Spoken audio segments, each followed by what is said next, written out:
జరిగి ఉంటే ఈరోజు నేను మీ ముందు కనబడేవాడిని కాదేమో. కానీ ఎన్నో అపాయాల నుంచి ఇలా మన జీవితాల్లో దేవుడు తప్పించాడు. ఎన్నో అపాయాల నుంచి, మరణకరమైన అపాయాల నుంచి దేవుడు తన దూతలకు ఆజ్ఞాపిస్తాడట మన విషయంలో. మనకు తెలియని విషయాలు. అందుకనే ప్రార్థన వృధాగా పోదు. మనం చేసే ప్రార్థనకి చాలా పవర్ ఉన్నది. మనం చేసే ప్రార్థన ఏదో సాధారణమైనది కాదు, కానీ అది అసాధారణమైన కార్యాలు మన జీవితంలో జరిగిస్తూ ఉంటుంది.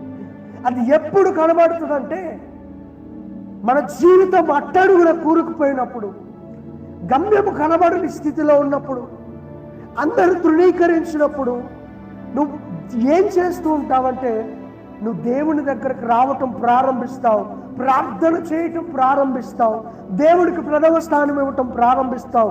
ఎప్పుడైతే అరణ్యంలోకి, అగాధ కూపంలోకి వెళ్ళిపోతావో, ఎప్పుడైతే మరలా దేవుని వైపు చూస్తావో, అప్పుడు ఎంత లోతుకు నువ్వు వెళ్ళిపోయావో అంతే ఎత్తుకి దేవుడు మరలా నేను తీసుకొని వస్తాడు.